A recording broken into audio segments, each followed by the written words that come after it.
Hello, आज हम बात करने वाले हैं थर्मामीटर के बारे में कि थर्मामीटर किस तरह से काम करता है। जो मैनुअल वाला थर्मामीटर है वो कैसे काम करता है और जो डिजिटल वाला थर्मामीटर है वो कैसे काम करता है, और इन दोनों के बीच काफ़ी सारे एडवांटेज और डिसएडवांटेज के भी बारे में बात करने वाले इस वीडियो में।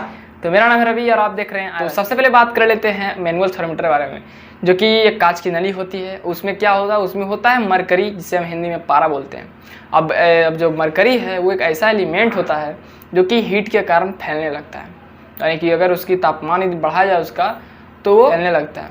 और इसी के कारण जो नली होती है उसमें ये एक जगह से दूसरी जगह तक चला जाता है और फिर ये बताता है कि वहाँ पर आपका जिस ऑब्जेक्ट का भी आप टेम्परेचर मापना चाहते हैं उसका टेम्परेचर ये बता देता है।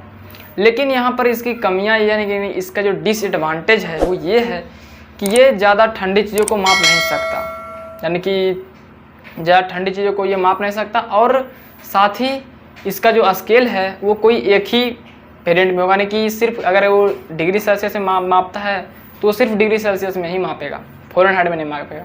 और आपको फ़ारेनहाइट वाला स्केल चाहिए तो वो आपको अलग से थर्मामीटर लेने पड़ेगा, दूसरे थर्मामीटर को लेना पड़ेगा।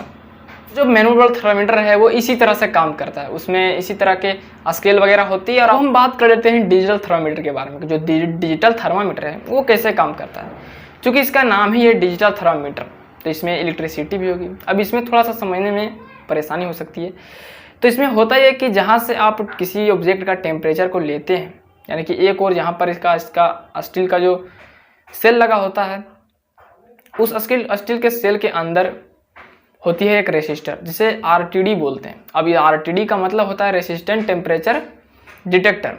अब ये क्या करता है, आप जब भी किसी ठंडे या फिर गर्म चीज़ पर उसे लगाते हैं तो ये उसे यानी डिटेक्ट करता है। अब हीट के कारण या फिर कोल्ड के कारण, या कि ठंडा जब उसमें या फिर गर्म हो या ठंडा हो, इसके कारण वहाँ उसमें जो रेसिस्टर लगा है वहाँ रेसिस्टेंस बनने लगता है। अब जहाँ पर वायरिंग है वहाँ से जो इलेक्ट्रिसिटी फ्लो हो रही होती है अब उसमें चेंजेस आने लगते हैं।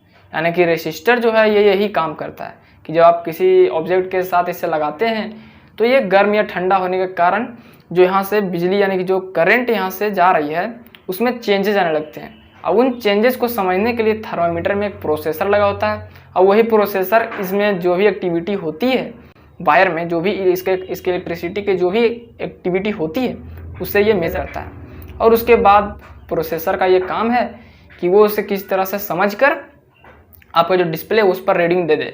और वहीं पर आपको ये बताता है कि वो आपका जो भी आप तापमान को माप रहे हैं वो माइनस में है, प्लस में है, वो 37 डिग्री है, -37 डिग्री है, कितना है या फिर जो भी।